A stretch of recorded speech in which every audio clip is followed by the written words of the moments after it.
Isang malakas na kalabog ng nababasag na babasagin ang sumalubong kay Laura pagpasok pa lang niya sa malawak na pinto ng mansyon ng mga Salinas. Kasunod niyon ay ang matinis na iyak ng isang babae. Napahinto si Laura sa kinatatayuan, ang luma niyang bestida ay tila lalong lumiit sa gitna ng karangyaan. Naramdaman niya ang panginginig ng kanyang mga kamay na mahigpit na nakahawak sa strap ng kanyang bag. Sa loob niyon ay ang kanyang cellphone na kanina lang ay naglalaman ng mensahe mula sa kanyang ina. Anak, kailangan na raw ang bayad sa eskwela ng kapatid mo sa Lunes. Naku, hindi ko alam kung saan kukuha. Napalunok siya. Ito na ang huling pag-asa niya. Kailangan niya ang trabahong ito. Ano man ang nagaganap sa loob ng mansyong ito, kailangan niyang kayanin. Isang babaeng nasa mga 30 anyos, gusot ang uniforme at mugto ang mga mata. Ang patakbong lumabas mula sa isang pasilyo. Dumaan ito sa tabi ni Laura na tila hindi man lang siya nakita. Tuloy-tuloy palabas ng pinto habang humihikbi. Naiwan si Laura kasama ang isang matandang katulong na sumalubong sa kanya, si Manang Celia, na napabuntong hininga na lang. Naku, pasensya ka na, Hija. Pumasok ka. Dahan-dahang humakbang si Laura papasok. Ang sahig na gawa sa marmol ay sobrang kintab na nasasalamin ang naglalakihang chandelier sa itaas. Ngunit ang kanyang mga mata ay naagaw ng eksena sa gitna ng malawak na sala. Doon, sa gitna ng mga bubog ng isang mamahaling florera at nagkalat na tubig at bulaklak, nakatayo ang isang batang lalaki. Siguro ay wala pang 10 taong gulang. Nakasuot ito ng mamahaling damit, ngunit ang buhok ay magulo at ang mga mata nito ay puno ng galit na hindi nababagay sa kanyang murang edad. Ito si Nicolas Salinas, ang tinutukoy nilang halimaw ng mansyon. Hindi man lang ito natinag sa nagkalat na bubog sa paligid niya. Tila isa itong hari sa kanyang magulong kaharian. Maya-maya, isang malakas at may awtoridad na boses ang pumuno sa silid. What is the meaning of this? Mula sa engrandeng hagdanan, isang matangkad na lalaki ang bumababa. Siya si Arturo Salinas, ang may-ari ng lahat ng ito. Ang ama ng bata. Napakakisig nito sa suot na business suit, ngunit ang kanyang mukha ay kasing lamig ng marmol na sahig. Hindi niya tiningnan ng anak. Ang mga mata niya ay dumiretso sa umiiyak na babaeng papalabas na sana. Ma'am, sandali. Huminto ang babae, nanginginig. Hindi lumapit si Arturo. Kinuha lang niya ang kanyang wallet, dumukot ng checkbook, at nagsimulang magsulat. Magkano ang danyo sa psychological distress? Sabihin mo na rin sa ahensya ninyo na wag nang magpadala ng kahit sino. Ako na ang bahala. Walang emosyon, parang isang transaksyon lang sa negosyo. Ganoon kadali para sa kanya na ayusin ang lahat gamit ang pera. Matapos iabot ang tseke, lumingon si Arturo kay Manang Celia. Manang, ipalinis mo ito. At pagkatapos ay tumalikod na ito, pabalik sa kanyang opisina, na hindi man lang binigyan ng isang sulyap ang anak na nanatiling nakatayo sa gitna ng kalat. Naiwan sa hangin ang bigat ng katahimikan. Habang pinagmamasdan ni Manang Celia ang pag-alis ng amo, napatingin si Laura sa bata. Sa isang saglit, sa pagtalikod ng ama, nakita ni Laura ang pagbagsak ng maliliit na balikat ni Nicolas. Ang galit sa mga mata nito ay napalitan ng isang bagay na mas malalim, isang bagay na nakatago, isang butil ng lungkot. Mabilis ding nawala iyon nang mapansin ng bata na nakatingin si Laura. Muli, ang matigas na anyo ay bumalik sa mukha nito. Nagmartsa ito paakyat ng hagdanan. Sinisipa ang anumang madadaanan. Hiya! Basag ni Manang Celia sa kanyang pag-iisip. Ito si Nicolas, ang anak ni Sir Arturo. Ikaw na sana ang pang-14 na yaya. Ay tagalinis pala ang inaplayan mo. Pasensya na. Tumangulang si Laura. Tagalinis. Mas mabuti na yon. Mas malayo sa gulo. Kaya mo ba, Hija? Ang totoo niyan, kailangan namin ng isang tagalinis na matibay ang loob. Naalala ni Laura ang mensahe ng kanyang ina, ang pangarap ng kanyang kapatid na makapagtapos. Ang mga pangangailangan nila sa probinsya, wala siyang pagpipilian. Opo, Manang, kakayanin ko po. Isang mapait na ngiti ang binigay ni Manang Celia. Sige, magsimula ka na sa itaas. Ang unang utos ni Sir Arturo, linisin mo ang kwarto ni Nicolas. Pakiramdam ni Laura ay binuhusan siya ng malamig na tubig. Pero tumango siya, kinuha ang mga gamit sa paglilinis at nagsimulang umakyat sa hagdanan kung saan nawala ang bata kanina. Bawat hakbang niya ay pabigat ng pabigat. Bawat tapak sa malambot na carpet ay tila isang babala.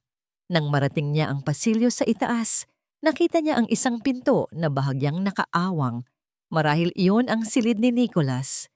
Huminga siya ng malalim, itinulak ang pinto at pumasok. Ang silid ay kasing gulo ng sala kanina.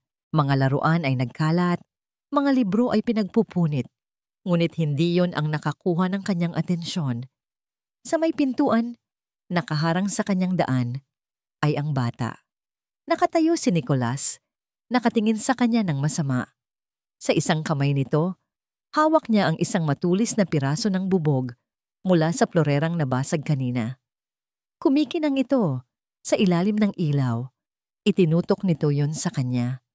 Isa ka pa, sabi ng bata sa isang malamig at walang emosyong boses. Umalis ka dito kung ayaw mong masaktan.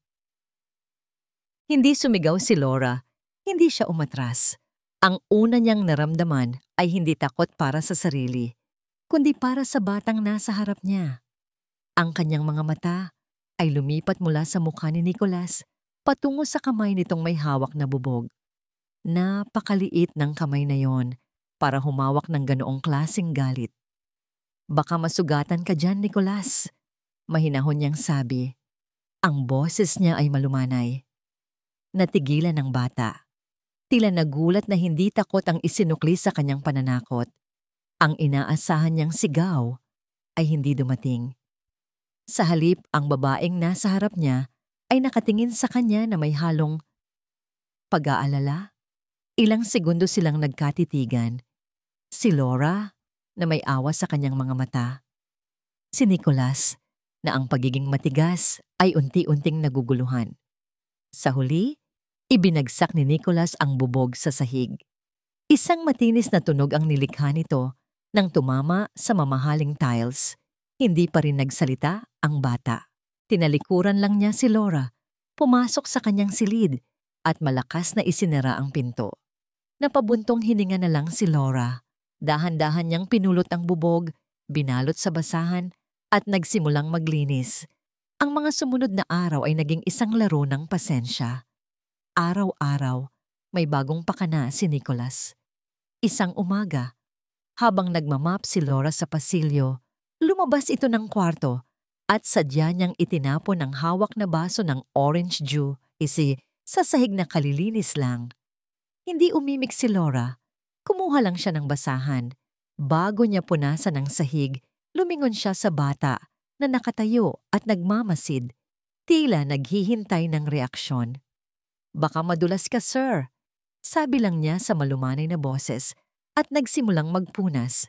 Muli, nakita niya ang pagkalito sa mukha ng bata bago ito padabog na bumalik sa kwarto. Hindi niya ito tinatawag na Nicolas, laging sir. Iyon ang utos ni Manang Celia. Huwag kang maging pamilyar sa bata. Baka mamihasa. Sabi nito. Ngunit sa paraan ng pagsabi ni Laura, ang sir ay hindi tunog formal, kundi magalang. Sa kabila ng gulo sa loob ng mansyon, nakahanap si Laura ng isang lugar ng kapayapaan. Sa likod bahay may isang hardin na napabayaan na. Ang damo ay mataas at ang mga halaman ay tuyot na. Tila matagal na itong hindi naalagaan. Isang hapon, sa kanyang libreng oras, naglakas loob siyang pumunta roon. Sa gitna ng mga patay na halaman, isang bagay ang nakakuha ng kanyang pansin. Isang rosas. Nag-iisa, nalalanta ang mga dahon, Ngunit pilit pa rin kumakapit sa sanga. May isang buko na malapit ng mamukadkad, isang maliit na patak ng kulay pula sa gitna ng kulay kape na kapaligiran. Hinawakan niya ito nang may pag-iingat. Inihihip ang alikabok sa mga talulot nito. Katulad ng bata sa itaas, naisip niya. Nag-iisa, nasasaktan, ngunit lumalaban pa rin. Simula noon, ginugol ni Laura ang kanyang mga libreng oras sa hardin. Nagbunot siya ng damo, nagdilig ng mga halaman, at inalagaan ang nag-iisang rosas. Ito ang naging kanlungan niya, isang paalala ng kanilang simpleng buhay sa probinsya. Ang hindi niya alam, mula sa bintana ng kanyang silid sa ikalawang palapag, palagi siyang pinagmamasdan ni Nicolas. Nakatago sa likod ng kurtina, tinitingnan ng bata ang bawat galaw ni Laura sa hardin. Nakikita niya kung paano nito inaalagaan ng rosas, kung paano nito kinakausap ang mga halaman na para bang mga kaibigan. Walang nakakaalam, ngunit isang gabi, habang mahimbing na ang lahat, dahan-dahang lumabas si Nicolas at diniligan ng rosas gamit ang kanyang maliit na pitsel. Isang gabi, pagod na umuwi si Arturo mula sa trabaho. Ang mansyon ay tahimik, isang bihirang pangyayari. Karaniwan, sasalubungin siya ng ingay ng sigawan o tunog ng nababasag na bagay. Napansin niya ang ilaw na nagmumula sa hardin. Dala ng pag-uusisa, lumabas siya sa terrace. Doon, sa ilalim ng liwanag ng buwan, nakita niya si Laura. Nakaluhod ito sa tabi ng rosas. Hinahaplos ang mga dahon nito. Ang rosas ay nagsisimula nang magpakita ng sigla. Sa unang pagkakataon, nakita ni Arturo ang isang tunay na sandali ng kapayapaan sa kanyang magulong tahanan. May kung anong kumurot sa kanyang puso habang pinagmamasdan ang babae. Ang simpleng anyo nito ay nagdala ng katahimikan na matagal nang hinahanap ng kanyang kaluluwa. Ngunit bigla, isang alaala ang sumagis sa kanyang isip. Ang hardin na ito ang hardin ni Isabela. Ito ang paboritong lugar ng kanyang yumaong asawa. Ang init na nagsimulang mamuo sa kanyang dibdib ay biglang napalitan ng yelo. Ang alaala ni Isabela ay isang sagradong bagay at ang babaeng ito, isang estranghero, ay nanghihimasok sa sagradong lugar na yon. Humakbang siya palabas ng anino, ang kanyang mukha ay muling naging malamig at matigas. Sino ang nagbigay sa iyo ng pahintulot na galawin ang hardin ng asawa ko? Tanong na niya. Ang boses niya ay matigas at puno ng awtoridad. Sinisira ang katahimikan ng gabi. Nakatayo si Arturo, ang mga kamay ay nasa bulsa, handang magbitiw ng mas masasakit na salita. Ngunit natigilan siya sa reaksyon ni Laura. Hindi ito natakot. Hindi ito nagpanik. Dahan-dahan lang itong tumayo at humarap sa kanya. May kaunting dumi sa kanyang pisngi. Ang mga mata nito ay kalmado. Pasensya na po, sir, sabi nito sa mahinang boses. Nakita ko lang po kasi na namamatay na ang mga halaman, lalo na po itong rosas. Sayang naman po kung hahayaan lang na malanta. Isang simpleng sagot, walang palusot, puno ng sinseridad. Biglang may naalala si Arturo, mga salita mula sa nakaraan. Arturo, tingnan mo. Kahit anong mangyari, lumalaban ang mga bulaklak ko. Dapat ganyan din tayo. Boses ni Isabela, ang asawa niya. Mahilig din itong sabihin na ang bawat halaman ay may kaluluwa na kailangang iligtas. Napatitig siya kay Laura. Sa ilalim ng liwanag ng buwan, may nakita siyang pagkakahawig. Hindi sa itsura, kundi sa diwa. Ang parehong malumanay na pag-aalaga para sa mga bagay na itinuturing ng iba na walang halaga. Ang galit na kanina'y nag-aalab sa kanyang dibdib ay biglang nawala, na parang binuhusan ng malamig na tubig. Naiwan ang pagkalito. Hayaan mo na, sabi na lang niya. Mas mahina kaysa sa binalak niya. Tumalikod siya at mabilis na pumasok sa loob. Iniwan si Laura na nagtataka sa hardin. Kinagabihan, hindi mapakali si Arturo sa kanyang opisina. Imbes na sa mga papeles ng kumpanya, ang isip niya ay nasa babaeng tagalinis. At sa hardin, dala ng isang hindi maipaliwanag na udyok, binuksan niya ang monitor ng security cameras. Isang bagay na ginagawa niya noon para lang bantayan ang mga ginagawang kalokohan ni Nicholas. Nag-rewind siya sa recording ng hapon. Nakita niya si Laura na nag-aalaga sa hardin. At pagkatapos, nakita niya ang isang bagay na nagpatigil sa kanyang paghinga. Nang pumasok na si Laura sa loob ng bahay, lumabas mula sa isang tagong sulok si Nicholas. Maingat, na parang isang espiya. Lumapit ito sa rosas na inaalagaan ni Laura. May dala itong maliit na pitzel. Dahan-dahan, diniligan nito ang halaman.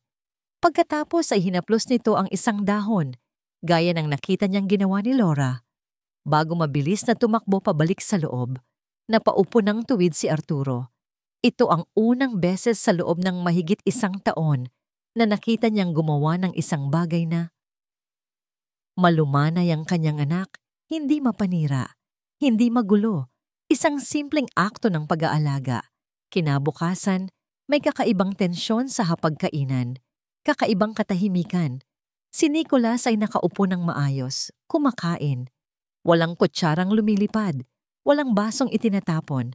Si Arturo, na karaniwang nagbabasa ng dyaryo habang kumakain, ay hindi man lang ito nagalaw. Ang kanyang mga mata ay palihim na sumusulyap sa kanyang anak. Pagkatapos ay kay Laura na tahimik na nakatayo sa isang sulok, handang tumulong kung kinakailangan. Gusto ko pa po ng kanin, sabi ni Nicholas sa mahinang boses. Nagkatinginan si Arturo at si Manang Celia. Parehong gulat.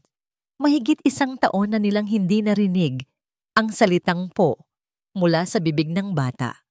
Si Laura ang lumapit, kumuha ng plato ni Nicholas at nilagyan ito ng kanin. Isang maliit na ngiti ang sumilay sa kanyang mga labi habang ibinabalik ang plato. Sige po, sir. Kumain ka ng marami. Ang nangiting iyon. May kung anong nagbago sa paningin ni Arturo. Hindi na ito ang babaeng tagalinis lamang. Kinagabihan, pumasok si Arturo sa kusina para kumuha ng tubig. Naabutan niya doon si Laura nagpupunas ng mga pinggan. Maganda ang epekto mo sa anak ko. Bigla na lang niyang nasabi. Nagulat kahit siya sa sariling mga salita. Napalingon si Laura. Hindi po, sir. Mabait naman po talaga si Nicholas. Mabait? Isang mapait na tawa ang kumawala kay Arturo. Hindi mo pa siya lubusang kilala. Nakikita ko po ang sarili niya, sir. Minsan po, ang mga batang pinakamaingay ay sila po yung may pinakamalakas na sigaw ng tulong sa loob. Natahimik si Arturo. Tinamaan siya sa sinabi nito. Walang sino mang nakapagsabi niyon sa kanya. Lahat ng mga yaya, psychologist at mga guro ay nagsabi na may problema si Nicholas. Pero si Laura, nakita niya ang isang batang humihingi ng tulong. Hindi na siya nakapagsalita. Kinuha na lang niya ang kanyang baso ng tubig at bumalik sa kanyang opisina. Pero kahit nakaupo na siya sa kanyang mamahaling leather na upuan at napapaligiran ng mga simbolo ng kanyang tagumpay, hindi ang mga numero sa stock market ang nasa isip niya, kundi ang ngiti ni Laura at ang bigat ng katotohanan sa mga salita nito. Bigla, isang tunog ng doorbell ang bumasag sa katahimikan ng gabi. Ilang sandali pa, bumukas ang pinto ng kanyang opisina at pumasok si Manang Celia. Sir, nandito po si Ma'am Victoria. Bago pa man makasagot si Arturo, isang babaeng elegante at nakabihis ng mamahalin ang pumasok. Si Victoria, ang kapatid ng kanyang yumaong asawa. Art, I missed you. Sabi nito sa matamis na boses, sabay halik sa kanyang pisngi. Kasunod nito, nakita niya si Nicholas na tumatakbo palapit. Nicholas, apo, tita missed you so much. Masayang niyakap ni Victoria ang bata. Pinupog ito ng halik. Isang perpektong larawan ng isang mapagmahal na tita. Nakita ni Laura ang eksena mula sa pasilyo at ngumiti. Mabuti na may ibang miyembro ng pamilya na nagpapakita ng pagmamahal sa bata. Ngunit nang itaas ni Victoria ang kanyang tingin, at magtama ang kanilang mga mata sa ibabaw ng ulo ni Nicholas, biglang nagbago ang anyo nito. Ang matamis na ngiti ay nawala sa isang iglap, napalitan ng isang tinging malamig, matalim, at puno ng paghamak. Isang tingin na kasing tulis ng tinik sa rosas. Nawala ang malamig na titig ni Victoria sa isang iglap na parang hindi iyon nangyari. Muli, ang matamis na ngiti ay bumalik sa kanyang mga labi nang humarap ito kay Laura. "Hello," bati nito. Ang boses ay parang pulot. "You must be the new help, Laura, right?" "Naku, hiha. Salamat sa pag-aalaga mo sa pamangkin ko." "Walang anuman po, ma'am," sagot ni Laura bahagyang yumuko. Ngunit may kung anong hindi tama. Isang malamig na pakiramdam ang gumapang sa kanyang batok. Ang nangiti ni Victoria ay hindi umaabot sa mga mata nito. Ang pagbisita ni Victoria ay nagdala ng kakaibang hangin sa mansyon. Sa una, tila ito isang biyaya. Dinadala niya ang mga pinakabagong laruan para kay Nicholas. Kinakausap niya ito ng may lambing na matagal nang hindi naririnig ng bata. Isang hapon, habang naglilinis si Laura sa sala, inabutan ni Victoria si Nicholas ng isang malaking kahon, isang remote-controlled na race car. "Wow! Thank you, tita," masayang sabi ng bata. Ngumiti si Victoria at hinaplos ang buhok nito. "Your mommy was supposed to buy you that for your birthday, sweetheart." "Naalala ko, iyon ang lagi niyang sinasabi sa akin. Kaya binili ko na para sa'yo." Biglang nawala ang nangiti sa mukha ni Nicholas. Binitiwan nito ang remote control. Ang kaninang masayang mga mata ay biglang napuno ng lungkot. Tumingin ito sa laruan na parang hindi na ito isang regalo, kundi isang masakit na paalala. Nakita ni Laura ang lahat. Nakita niya kung paano sinadyang gamitin ni Victoria ang alaala ng ina ng bata para kontrolin ang emosyon nito. Sa hapunan, ang tensyon ay mas lalong tumindi. Si Victoria ang nanguna sa usapan at ang tanging paksa nito ay si Isabella. "Naalala mo ba, Art, noong una tayong kumain dito? Isabella cooked her famous adobo. She was so happy," sabi ni Victoria habang nakatingin kay Arturo. Napatigil sa pagkain si Arturo. Isang anino ng sakit ang dumaan sa kanyang mukha. Si Nicholas naman ay napayuko, pinaglalaruan ng pagkain sa kanyang plato. Tapos, "Victoria, tama na," mahinang sabi ni Arturo. "Oh, sorry, I just miss her so much," sabi ni Victoria. Kunwari nalulungkot. Pagkatapos ay lumingon ito kay Laura na naglalagay ng tubig sa baso. "Laura, pasensya ka na. Masyado lang kaming maraming magagandang alaala sa bahay na ito." Sa pag-ikot ni Laura sa likod ni Victoria, biglang iginalaw ni Victoria ang kanyang siko. Ay! Ang hawak na pitsel ni Laura ay tumagilid at ang malamig na tubig ay natapon sa mamahaling bestida ni Victoria. "Naku, ma'am, sorry po. Hindi ko po sinasadya," gulat na sabi ni Laura.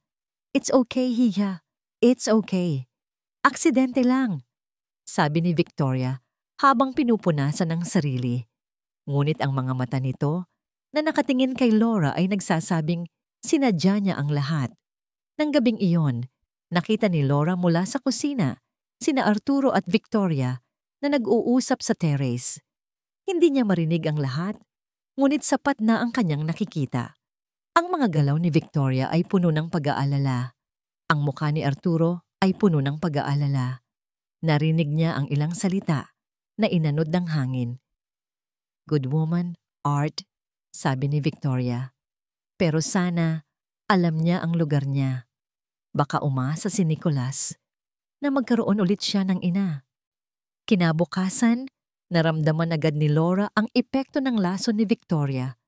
Sinubukan niyang tulungan si Nicholas sa pag-aayos ng mga laruan nito. "Ako na," malamig na sabi ng bata. Inaagaw ang laruan mula sa kamay niya. Umatras ito na parang diring-diri na mahawakan siya. Ang koneksyon na unti-unti nilang binubuo ay gumuho na parang kastilyong buhangin. Nasaktan si Laura, ngunit hindi niya ito pinakita. Tahimik na lang siyang lumabas ng silid. Gabi na nang matapos ang kanyang mga gawain. Habang naglalakad siya sa pasilyo patungo sa kanyang silid, narinig niya ang boses ni Victoria mula sa isang bahagyang nakaawang na pinto. May kausap ito sa cellphone at ang boses nito ay hindi na matamis. Ito ay malamig, kalkulado at puno ng tagumpay. Oo, nasa tamang landas na ang lahat, sabi ni Victoria. Konting tulak na lang, huwag kang mag-alala. Malapit ko nang mapaalis ang bago niyang laruan. Napatigil si Laura. Nanlamig ang buong katawan niya. Laruan. Alam niya, sa kaibuturan ng kanyang puso, na siya ang tinutukoy nito. Ang mga salita ni Victoria ay parang lason na dahan-dahang kumakalat sa isipan ni Arturo. Baka umasa si Nicholas. Nakaupo siya sa kanyang opisina, napapaligiran ng katahimikan, ngunit ang isip niya ay magulo. Pinipilit niyang paniwalaan ang sinabi ng kanyang hipag. May luhi ka roon. Si Laura ay isang empleyado lamang. Hindi tama na hayaan ang anak niyang umasa sa isang bagay na pansamantala. Ngunit ang mga nakikita niya ay iba sa mga naririnig niya. Nakikita niya ang unti-unting pagbabago kay Nicholas. Nakikita niya ang katahimikang dala ni Laura sa bahay. Isang katahimikan na matagal na niyang kinalimutan. Napatingin siya sa isang litrato sa kanyang mesa. Siya, si Isabela at ang isang maliit na Nicholas, masayang nakangiti sa kamera. Kuha iyon 1 linggo bago ang aksidente, bago gumuho ang lahat. Bigla, isang alaala ang bumalik sa kanya, kasing linaw ng salamin. Isang gabi, sa parehong opisina na ito, pumasok si Isabela, ang mukha ay pagod. Art, hindi ka pa ba tapos? Kanina pa naghihintay si Nicholas. Nangako kang magbabasa ka ng libro para sa kanya. Saglit na lang, Belle. May tinatapos lang akong importanteng report. Sagot niya. Hindi man lang inaalis ang tingin sa laptop. Importante? Mas importante pa sa anak mo? May pait sa boses ni Isabela. Pera, Art. Palagi na lang pera. Ang kailangan namin ni Nicholas ay Ginagawa ko ito para sa inyo, para sa kinabukasan ninyo. Sagot niya, tumataas na rin ang boses. Umiling lang si Isabela, may luha-luha sa kanyang mga mata at tahimik na tumalikod. Huli na nang maintindihan niya na ang kinabukasang pinaghirapan niya ay walang halaga kung wala ang mga taong pinakamamahal niya. Ngayon, ang tanging natira sa kanya ay ang mga anino ng kahapon. Isang matinis na sigaw ang pumunit sa katahimikan ng gabi at nagpabalik sa kanya sa kasalukuyan. Mommy!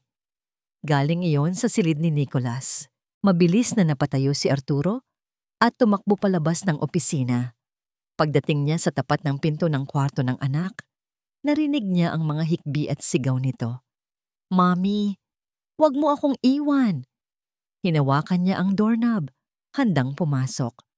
Pero natigilan siya. Naging bato siya sa kinatatayuan. Anong sasabihin niya? Anong gagawin niya? Paano niya papatahanin ng isang batang hinahanap ang isang taong hinding-hindi na babalik? Ang sarili niyang sakit ay bumalik at naramdaman niya ang pamilyar na pakiramdam ng pagiging inutil. Habang siya'y nag-aalangan, isang anino ang mabilis na dumaan sa kanyang tabi. Si Laura, hindi ito nag-atubili. Binuksan nito ang pinto at pumasok sa madilim na silid. Sumunod si Arturo, tahimik na nakatayo sa may pintuan, nagmamasid mula sa dilim. Nakita niya si Laura na umupo sa gilid ng kama. Hindi nito binuksan ang ilaw. Hinaplos lang nito ang buhok ni Nicholas na pawis at umiiyak. Shh! Andito lang ako, mahinang sabi ni Laura. At nagsimula itong kumanta. Isang simpleng himig, isang uyu-uyayi na hindi pamilyar kay Arturo, ngunit puno ng kakaibang lambing at lungkot. Ang boses ni Laura ay hindi perpekto, ngunit ito'y totoo at puno ng emosyon. Unti-unti, ang mga hikbi ni Nicholas ay humina. Ang kanyang pag-iyak ay naging mahinang paghikbi, hanggang sa ang paghinga nito ay naging malalim at payapa. Nakatulog na ito, ang isang kamay ay mahigpit na nakakapit sa damit ni Laura. Naramdaman ni Arturo ang isang komplikadong emosyon sa kanyang dibdib. Isang bahagi niya ay nagpapasalamat, isang malaking pasasalamat para sa babaeng nagdala ng kapayapaan sa kanyang anak. Ngunit may isa pang bahagi, isang madilim na sulok ng kanyang puso na nakaramdam ng kirot. Selos. Bakit siya, ang ama, ay hindi magawa ang ginawa ng isang estranghero? Binibigay niya ang lahat ng kayamanan sa mundo para kay Nicholas, pero ang isang simpleng yakap sa gitna ng bangungot ay hindi niya maibigay. Dahan-dahang tumayo si Laura, maingat na inalis ang pagkakahawak ni Nicholas. Nang lumingon siya, nagulat siyang makita si Arturo na nakatayo sa may pintuan. "Sir!" bulong niya. Naglakad si Arturo palapit. Ang mga mata ay nasa natutulog na anak. "Salamat," sabi niya. Ang boses ay halos hindi marinig. Lumingon siya kay Laura. "Saan mo natutunan ng kantang iyon?" Napayuko si Laura. Isang anino ng kalungkutan ang dumaan sa kanyang mga mata. Sa probinsya po. Kinakanta po yun ng nanay ko sa nakababata kong kapatid." "Kapatid?" "Opo, lalaki po. Magkasing edad sila ni Nicholas nung huli kaming magkasama." May pait sa dulo ng kanyang boses. Isang sakit na hindi pa rin naghihilom. Hindi na nagtanong si Arturo. Ngunit sa sandaling iyon, sa katahimikan ng silid, isang hindi nakikitang tulay ang nabuo sa pagitan nila. Nakita niya si Laura hindi na bilang isang katulong, kundi bilang isang taong may sarili ring dalang mga anino mula sa kahapon. Isang taong nakakaintindi ng sakit ng pagkawala. Ang koneksyong yon ay nagpatuloy sa mga sumunod na araw. Mas madalas na silang nagkakausap ni Arturo, mga simpleng tanong, mga maikling palitan ng ngiti. At si Nicholas, tila nakalimutan na ang impluwensya ni Victoria, ay muling naging malapit kay Laura. Isang hapon, habang masayang nagdidilig sina Laura at Nicholas sa hardin, dumating si Victoria. May dala itong isang malaki at makapal na photo album. "Surprise!" Masayang bati nito. "I found this while cleaning up. Mga lumang litrato. Tingnan natin para maalala natin si mami mo." Umupo silang tatlo sa sala. Si Arturo, nakararating lang mula sa trabaho, ay sumali na rin. Naupo sa isang silya malayo sa kanila. Nagmamasid. Masayang ipinakita ni Victoria ang mga litrato. Si Isabela noong dalaga. Ang kasal nila ni Arturo. Si Nicholas noong sanggol pa. Bawat litrato ay may kasamang matamis na kwento mula kay Victoria. Tawa ng tawa si Nicholas. Maging si Arturo ay napangiti. Para silang isang normal na pamilya sa isang saglit. Pagkatapos, huminto si Victoria sa isang partikular na pahina. Isang litrato kung saan nakatayo si Arturo sa isang business event. Kausap ang isang magandang babae na kasosyo niya sa negosyo. Isang normal na litrato. Walang mali siya. Ngunit ang nangiti sa labi ni Victoria ay tila may kakaibang kahulugan. Hinaplos niya ang pisngi ni Nicholas at itinuro ang babae sa litrato. Ang kanyang boses ay naging isang mapanlinlang na bulong, sapat lang para marinig ng bata, ngunit puno ng lason. "Tingnan mo, iho," sabi ni Victoria sa pinakamatamis niyang tono. "To ang babaeng kasama ng daddy mo noong naaksidente ang mami mo." Ang mga salita ay parang isang patalim na bumaon ng diretso sa puso ng bata. Isang kasinungalingan. Isang napakalupit na kasinungalingan.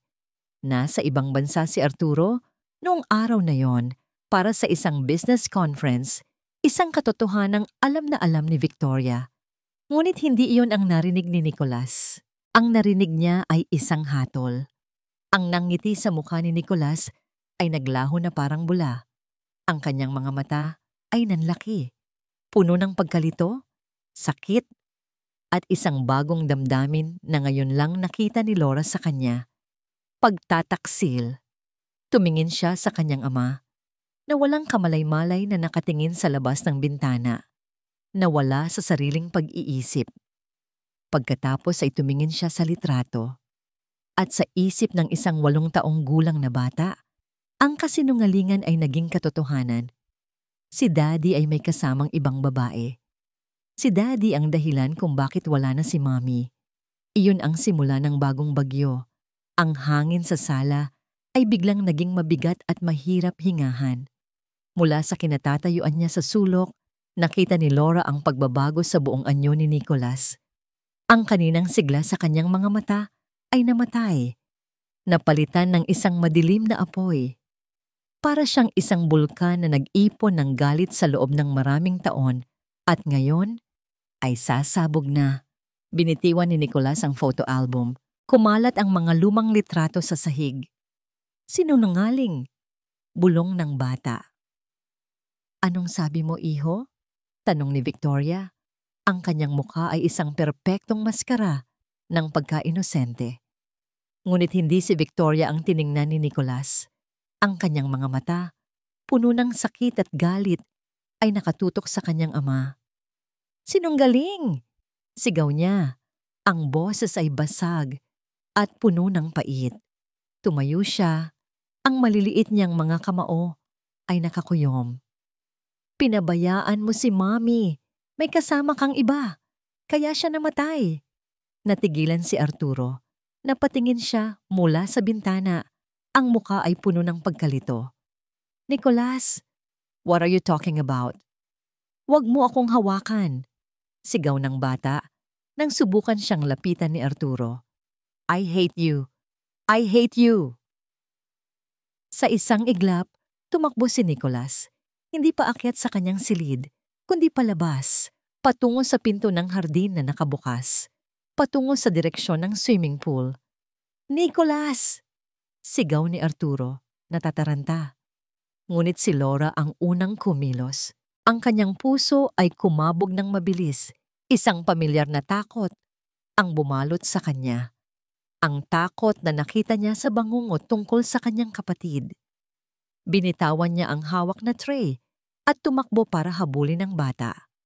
Malapit na niya itong maabutan sa may sliding door nang biglang sumulpot si Victoria sa kanyang harapan. Oh my God! Ang bata! Sigaw ni Victoria. Natapilok ito at nabitawan ang kanyang mamahaling handbag. Kumalat ang laman nito, lipstick, pulbos, susi, sa mismong dinaraanan ni Laura. Ay sorry, Hija. Isang aksidente. Ganoon ang itsura nito. Ngunit ang aksidenteng iyon ay sapat na para maharangan ang daan ni Laura sa loob ng 2. Marahil 3 segundo. 3 segundong napakahalaga. Nang makalagpas si Laura, huli na ang lahat. Nakita niya si Nicholas na tumatakbo sa madulas na semento sa tabi ng pool. Ang mga luha ay bumubulag sa kanyang mga mata. Sa kanyang pagmamadali at galit, hindi niya napansin ang isang basang bahagi ng sahig. Dumulas ang kanyang paa, nawalan siya ng balanse. Ang sumunod na tunog ay isang malakas na pagtampisaw ng tubig na sinundan ng nakabibinging katahimikan. Diyos ko, huwag! Bulong ni Laura. Walang pag-aalinlangan, walang pag-iisip. Ang tanging nasa isip niya ay ang batang nasa ilalim ng tubig. Itinapon niya ang kanyang sarili sa malamig na pool. Suot pa ang kanyang uniforme. Ang tubig ay malabo at sa una ay hindi niya makita si Nicholas. Pagkatapos ay nakita niya ang isang maliit na anyo. Dahan-dahang lumulubog. Mabilis siyang lumangoy. Hinablot ang braso ng bata at buong lakas na itinulak ang kanilang mga sarili paitaas. Nang umahon sila sa ibabaw, umubo ng malakas si Nicholas. Iniluluwa ang tubig na kanyang nainom. Buhay siya. Hinila ni Laura ang bata patungo sa gilid ng pool. Nanginginig ang kanyang buong katawan, hindi lang dahil sa lamig, kundi dahil sa takot. Niyakap niya ang bata ng mahigpit. Okay ka lang, Nicholas. Andito na ako. Ligtas ka na. Sa sandaling iyon, dumating si Arturo, kasunod si Victoria. Ang nakita ni Arturo ay isang eksenang magpapahinto sa puso ng sino mang ama. Ang kanyang anak, basang-basa, nanginginig, at umiiyak sa bisig ng tagalinis na si Laura. What happened? Sigaw niya. Ang boses ay puno ng takot. Bago pa man makasagot si Laura, si Victoria na ang nagsalita. Ang boses ay puno ng pagkukunwaring pag-iyak at pagkatakot. Tumakbo ito palapit kay Arturo. Humahagulgol. Hindi ko alam, Art. Hindi ko alam. Nag-uusap lang kami. Tapos bigla na lang siyang tumakbo. Iniwan niya lang ang bata. Pinabayaan niya. Ang mga salita ay tumama kay Laura na parang sampal. Tumingala siya, hindi makapaniwala sa kanyang narinig. Ngunit ang nakita niya sa mukha ni Arturo ay hindi pagtatanong, hindi pag-aalinlangan. Ang nakita niya ay ang takot na mabilis na naging galit. Isang nag-aalab na galit. Ang kanyang mga mata ay namula. Nakatutok kay Laura na parabang siya ang pinakamasamang kriminal sa mundo. Ang lalaking kanina lang ay unti-unti nang nagpapakita ng kabaitan ay nawala. Napalitan ng isang halimaw na pinakawalan ng takot. Lumapit si Arturo.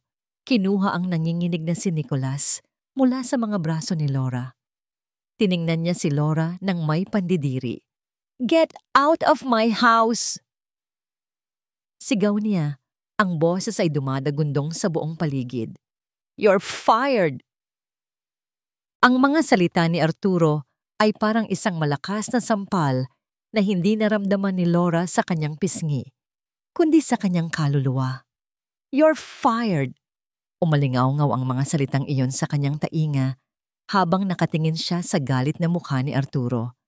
Nakita niya ang pagkasuklam sa mga mata nito. Walang bakas ng pagtitiwala, walang bakas ng koneksyon na unti-unti nilang binuo. Lahat ay nabura sa isang iglap. Hindi siya nakapagsalita. Ano ang sasabihin niya? Na si Victoria ang nagsinungaling?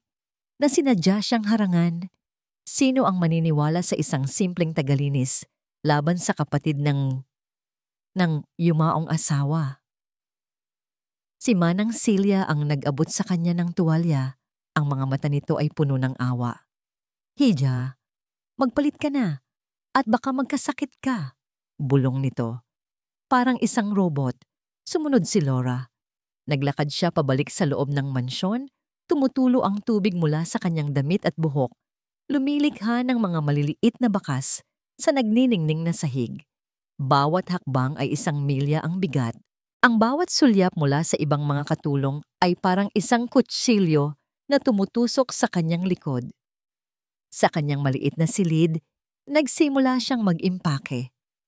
Ang kanyang mga kamay ay nanginginig pa rin. Inilagay niya ang kanyang iilang damit sa luma niyang bag. Habang inaayos ang mga gamit, nahawakan niya ang isang bagay sa kanyang bulsa. Isang tuyong dahon. Ang dahon mula sa rosas sa hardin na itinago niya isang araw. Napaupo siya sa gilid ng kama. Doon, sa kaligtasan ng kanyang maliit na espasyo, bumuhos ang mga luhang kanina pa niya pinipigilan. Hindi siya umiiyak dahil nawalan siya ng trabaho. Umiiyak siya dahil nabigo siya. Muli, ang mukha ni Nicolas, takot at nalulunod, ay humalo sa alaala ng kanyang kapatid. Ang parehong pakiramdam ng pagiging inutil. Ang parehong pakiramdam na sana ay may nagawa pa siya. Ipinangako niya sa kanyang sarili na hindi nahahayaang maulit ang nakaraan. Ngunit nangyari pa rin. Patawad. Hikbi niya sa hangin. Patawad. Pagkatapos niyang mag-impake, tahimik siyang lumabas. Dinaanan niya ang sala. Malinis na ito. Walang bakas ng nagkalat na mga litrato. Si Arturo at Nicolas ay wala na roon. Si Victoria na lang ang natira. Kausap ang isang doktor sa telepono. Ang boses ay pununo ng pekeng pag-aalala. Nagkatinginan sila ni Victoria. Isang matagumpay na ngiti ang sumilay sa mga labi ng babae. Isang nangiting hindi kailanman makikita ni Arturo. Iyon na ang huling patunay na kailangan ni Laura. Umalis siya ng mansyon nang walang paalam. Sumakay siya ng bus, hindi alam kung saan pupunta. Habang papalayo ang bus, tiningnan niya ang naglalakihang gate ng mansyon ng mga Salinas hanggang sa lumiit ito at tuluyang naglaho sa paningin. Kasabay nito ay ang paglaho ng kanyang pag-asa. Samantala, sa loob ng mansyon, isang nakabibinging katahimikan ang muling namayani. Isang katahimikang mas malala pa kaysa dati. Si Nicholas, pagkatapos suriin ng doktor, ay nagkulong sa kanyang silid. Hindi na siya sumisigaw, hindi na siya nagwawala. Mas masahol pa roon, naging isa siyang anino. Nakaupo lang siya sa kanyang kama, nakatingin sa kawalan. Tinanggihan niya ang pagkain. Itinulak niya si Victoria palayo nang subukan nitong pumasok sa kanyang silid. Si Arturo naman ay nagkulong sa kanyang opisina. Sa harap niya ay isang bote ng mamahaling alak. Halos wala ng laman. Sinubukan niyang magtrabaho, ngunit ang mga numero sa computer screen ay lumalabo. Ang tanging nakikita niya ay ang eksena sa tabi ng pool. Ang takot sa mga mata ng kanyang anak. Ngunit sa likod ng galit, isang maliit na tinig ng pagdududa ang nagsimulang umusbong. Bakit tumakbo si Laura para habulin si Nicholas kung pababayaan lang din naman pala niya ito? Bakit siya tumalon sa pool nang walang pag-aalinlangan? Hindi magtugma ang mga bagay-bagay. Dahil sa hindi maipaliwanag na dahilan, binuksan niya ang monitor ng security cameras. Napanood niya ang mga recording mula sa mga nakaraang araw. Nakita niya ang sarili niyang mga ngiti, mga bihirang ngiti, habang kausap si Laura. Nakita niya si Nicholas na tumatawa habang naglalaro sila sa hardin. At pagkatapos ay natagpuan niya ang isang bagay na hindi niya inaasahan. Sa ilalim ng mesa sa kusina, naiwan ang isang maliit na notebook. Ang hardin journal ni Laura. Binuksan niya ito. Sa loob, nakasulat ang mga simpleng tala tungkol sa mga halaman. Ngunit sa pagitan ng mga tala, may mga personal na saloobin. Araw 4. May bagong usbong ang rosas. Parang si Nicholas. Unti-unti nang nagbubukas. Araw 7. Ngumiti siya sa akin kanina. Pakiramdam ko, nakatanim ako ng 1,000 bulaklak. Araw 10. Dumating ang tita niya. Mabait siya. Pero bakit parang may mali? Sana ay mali lang ako ng pakiramdam. Habang binabasa niya ang mga salita, naramdaman ni Arturo ang bigat sa kanyang dibdib. Ito ang mga salita ng isang taong tunay na nagmamalasakit, hindi ng isang taong pabaya. Napapikit siya. Sinasapo ang kanyang noo. Ano ba ang nagawa ko? Bulong niya sa sarili. Pagkatapos, isang ideya ang pumasok sa kanyang isip. Muli niyang binuksan ang monitor. Pinili niya ang petsa at oras ng aksidente. I-play. Napanood niya ang buong pangyayari. Mula sa sala hanggang sa pagtakbo ni Nicholas. Nakita niya ang pagtakbo ni Laura. At pagkatapos, malinaw na malinaw sa high-definition na video, nakita niya ito. Nakita niya si Victoria na aksidenteng natapilok. Nakita niya ang aksidenteng pagbagsak ng handbag. Nakita niya kung paano ito eksaktong humarang sa daan ni Laura. Hindi yun isang aksidente. Iyon ay isang perpektong kalkuladong galaw. Paulit-ulit na pinanood ni Arturo ang video. Rewind, play, pause, bawat anggulo, bawat galaw. Ang aksidenteng pagkatapilok ni Victoria. Ang perpektong tiyempo ng pagbagsak ng handbag. Ang panandaliang pagharang sa daan ni Laura. Sa unang panood, mukha itong kapani-paniwala. Ngunit sa ika-5, ika-6, ika-10 panood, ang katotohanan ay lumitaw na parang isang multo mula sa dilim. Hindi ito aksidente. Isa itong sadya, isang galaw na kasing tulis at kasing bilis ng atake ng isang ahas. Isang malamig na kaba ang gumapang sa kanyang likuran. Ang lason na ibinulong ni Victoria sa kanyang isipan ay unti-unting napalitan ng mas nakakatakot na lason, ang katotohanan. Sinara niya ang laptop ng may panggigigil. Ang kanyang isip ay bumalik sa mga nakaraang linggo. Ang mga biglaang pagbisita ni Victoria. Ang mga inosenteng komento tungkol kay Isabela na laging nag-iiwan ng lungkot. Ang kasinungalingan tungkol sa litrato. Lahat ng ito ay magkakakonekta. Napatayo si Arturo, naglalakad-lakad sa kanyang opisina na parang isang leon na nakakulong sa hawla. Kailangan niya ng pruweba, kailangan niyang malaman ang lahat. Isang pangalan ang pumasok sa kanyang isip. Mang Ramon, ang dati nilang family driver. Isang matapat na empleyado na bigla na lang nag-resign 1 buwan pagkatapos mamatay ni Isabela. Sinabi nitong uuwi na sa probinsya, ngunit palaging may bahid ng pag-aalinlangan si Arturo sa biglaan nitong pag-alis. Kinuha niya ang kanyang cellphone at hinanap ang numero ng matanda. Mabuti na lang at hindi niya ito binura. Nag-ring ito ng ilang beses bago may sumagot. Hello, isang nag-aalangang boses ng matanda. Mang Ramon, si Arturo Salinas ito. Natahimik ang kabilang linya. Sir Arturo, napatawag po kayo. Kailangan ko kayong makausap, Mang Ramon, tungkol sa araw na naaksidente si Isabela. Muling natahimik ang matanda. Nang magsalita ito, ang boses nito ay nanginginig. Sir, matagal na po iyon. Huwag na po nating buksan. Mang Ramon, pakiusap. Giit ni Arturo, ang boses ay desperado. May kinalaman ba si Victoria sa nangyari? Isang malalim na buntong hininga ang narinig ni Arturo. Iyon na ang sagot na kailangan niya. Nagkita sila sa isang maliit na kapihan sa labas ng syudad. Si Mang Ramon ay mas tumanda, mas maraming kulubot sa mukha, at ang kanyang mga mata ay puno ng bigat. Sa simula ay ayaw pa nitong magsalita. Ngunit sa pagpupumilit ni Arturo, sa wakas ay bumigay ito. Sir, patawarin niyo po ako sa hindi ko pagsasalita agad. Simula ng matanda, nanginginig ang mga kamay na nakahawak sa tasa ng kape. Natakot po ako at ikinuwento niya ang lahat. Flashback, araw ng aksidente. Umuulan ng malakas. Si Mang Ramon ay nasa driver's seat, naghihintay kay Isabela na matapos ang meeting nito. Biglang tumunog ang cellphone ni Isabela.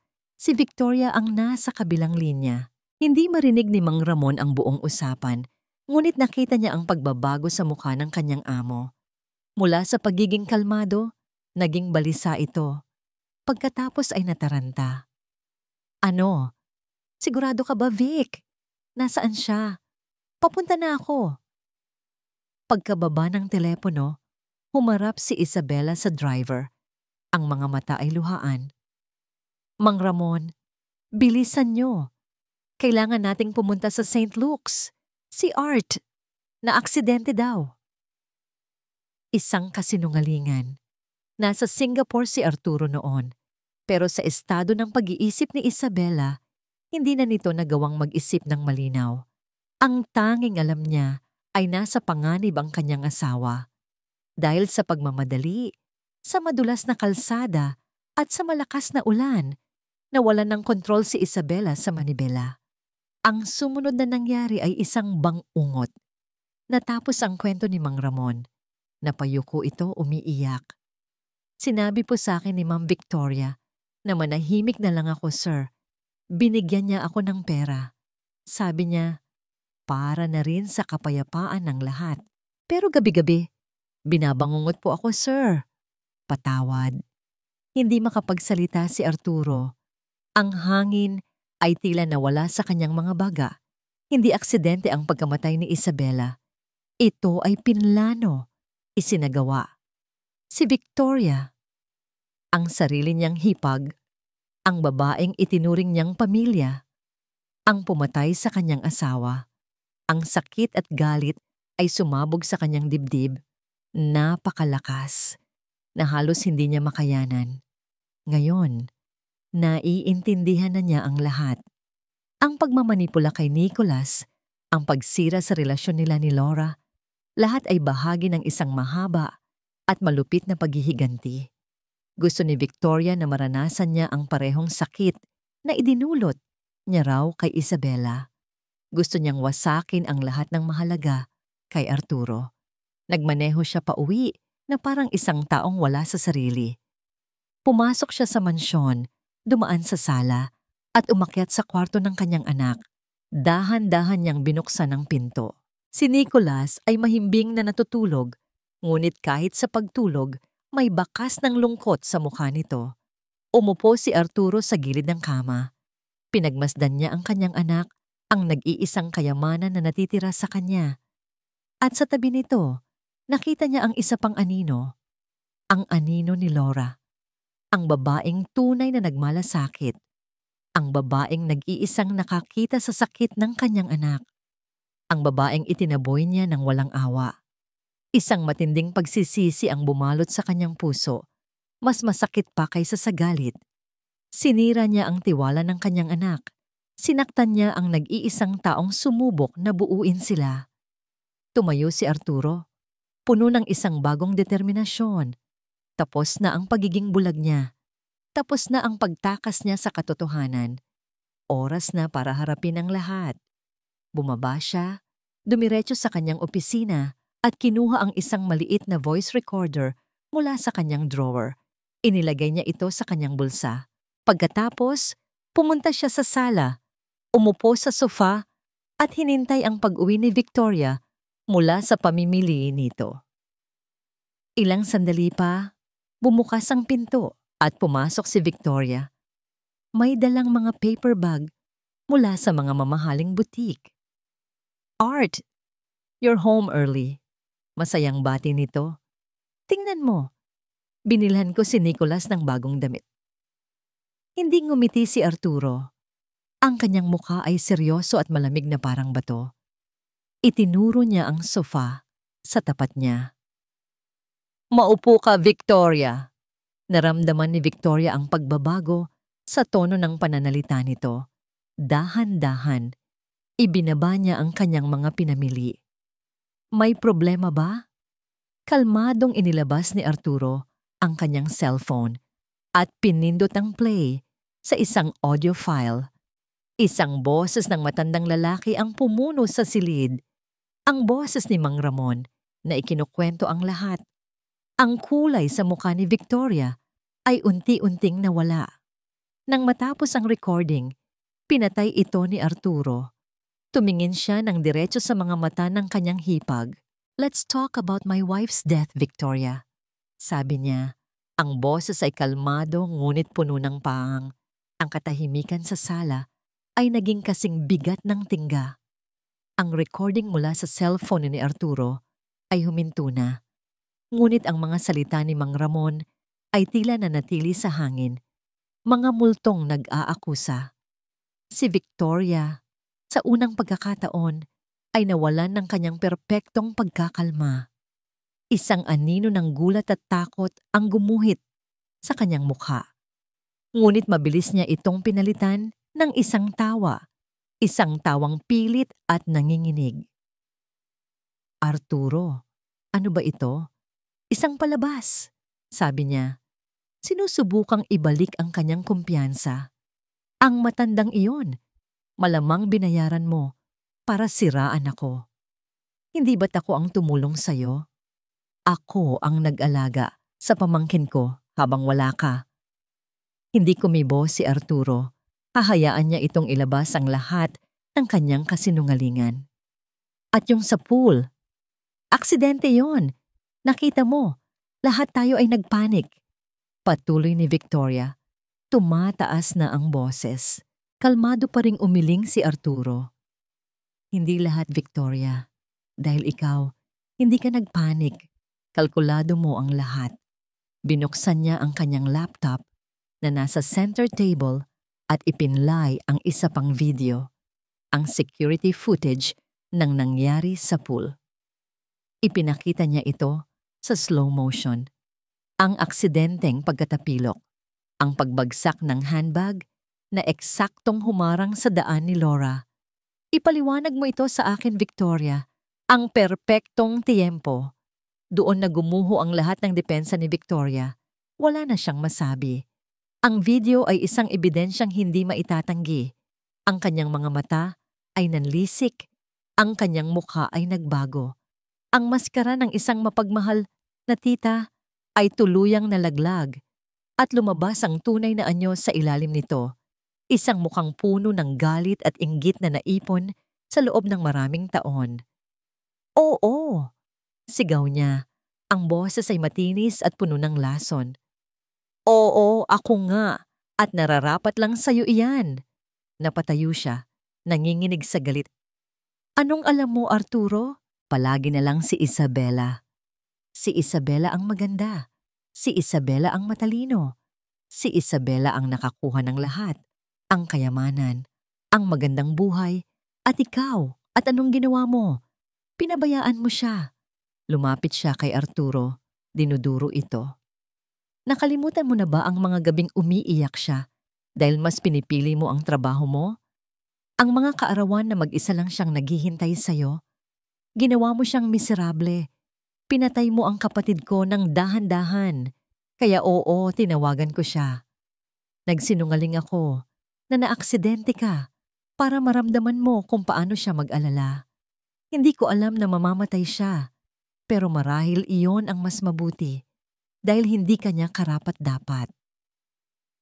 Ang bawat salita ay isang dagok sa puso ni Arturo.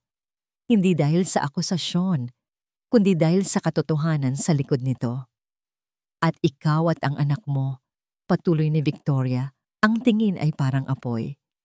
Hindi kayo karapat-dapat maging masaya, kaya sinira ko ang lahat, ang bawat yaya, ang bawat sandali ng kapayapaan, at lalo na ang babaeng iyon, ang Laura na iyon, ang kapal ng mukha niyang subukang palitan ang kapatid ko. Dapat lang sa inyong lahat ang magdusa. Sa gitna ng kanyang pagsabog, isang maliit na tunog mula sa hagdanan ang nagpatigil sa lahat. Sabay silang napalingon. Doon, sa kalagitnaan ng hagdan, nakatayo si Nicolas. Nakasuot ng kanyang pajama, ang mukha ay maputla. Ang mga mata ay nanlalaki sa takot at pagkalito. Narinig niya ang lahat. Ang galit sa mukha ni Arturo ay biglang naglaho, napalitan ng isang bagay na mas malalim. Isang nakakawasak na sakit. Ang atensyon niya ay ganap nang naalis kay Victoria. Ang tanging mahalaga na lang ay ang batang nakatayo sa hagdan. Ang kanyang mundong gumuho sa pangalawang pagkakataon. Umalis ka na, Victoria, sabi ni Arturo sa isang boses na malamig at walang emosyon. Isang utos na hindi na kailangang ulitin. Sinubukan pang magsalita ni Victoria, ngunit isang tingin lang mula kay Arturo ang nagpatahimik sa kanya. Kinuha niya ang kanyang bag at mabilis na lumabas ng mansyon at ng kanilang buhay, magpakailanman. Nang makasara ang pinto, dahan-dahang lumapit si Arturo sa hagdanan. Bawat hakbang ay isang pag-amin ng kanyang pagkukulang. Umupo siya sa isang baitang sa ibaba ng kinatatayuan ni Nicolas para maging kapantay nito. Walang nagsalita. Ang tanging maririnig ay ang mahinang paghikbi na kumakawala mula sa dibdib ng bata. Nicolas! Simula ni Arturo, basag ang kanyang boses. Anak, patawarin mo si Daddy. Ang mga luhang kanina pa niya pinipigilan ay bumuhos na. Patawarin mo ako kung hindi ako naging mabuting ama. Patawarin mo ako kung hinayaan kong saktan ka ng iba. Kasalanan ko lahat. Hindi na napigilan ni Nicolas ang sarili. Tumakbo ito pababa at yumakap ng mahigpit sa kanyang ama.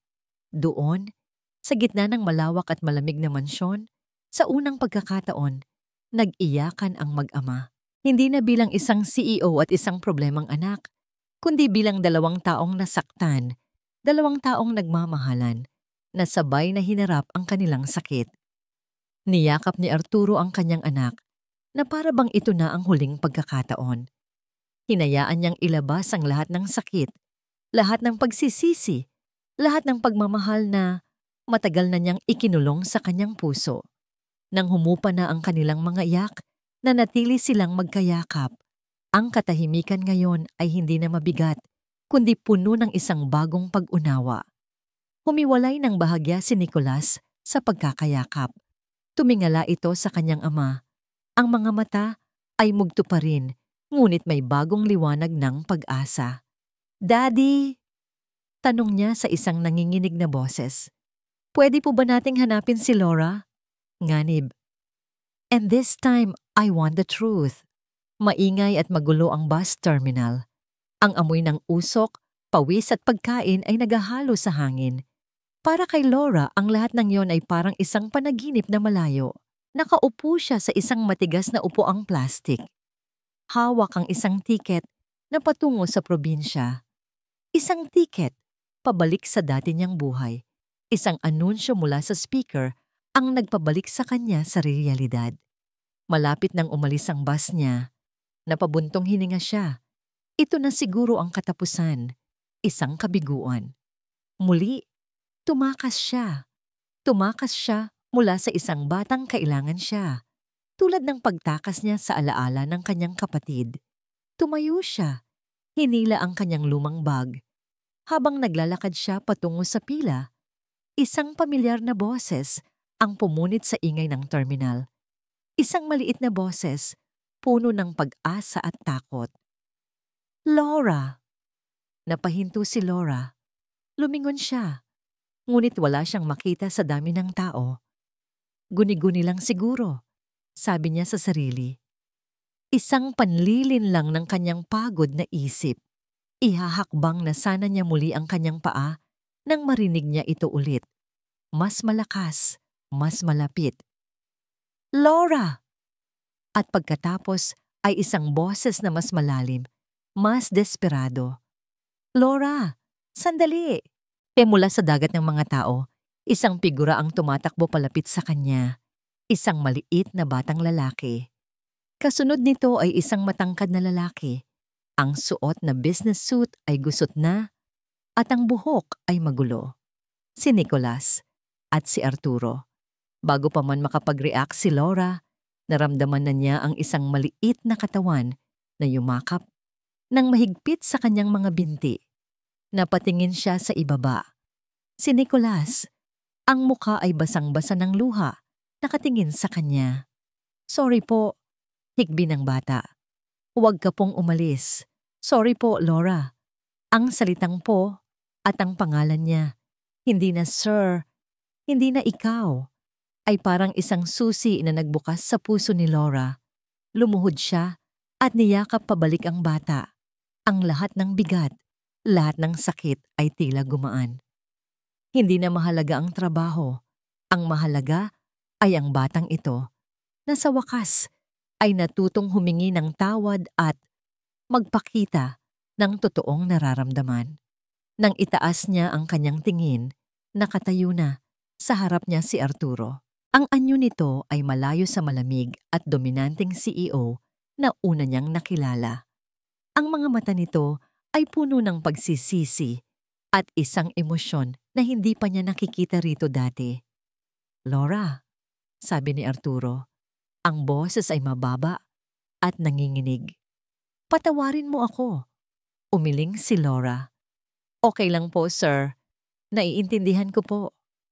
"Hindi," giit ni Arturo. Umupo rin siya para maging kapantay nila. "Hindi okay. Naging bulag ako, Laura. Naging duwag ako. Nakinig ako sa kasinungalingan dahil mas madaling manisin ng iba kaysa harapin ang sarili kong pagkukulang. Sinaktan kita. Sinaktan ko ang sarili kong anak. Patawarin mo sana ako." Ang sinseridad sa kanyang boses ay hindi maikakaila. Ito ang totoong Arturo, walang pader na nakaharang. "Bumalik ka na sa amin, di Laura?" Pakiusap niya. Hindi bilang tagalinis. Huminga siya ng malalim. Tila nag-iipon ng lakas ng loob para sa susunod niyang sasabihin.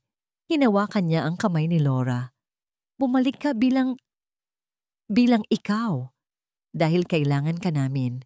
Kailangan ka ni Nicolas. At kailangan kita."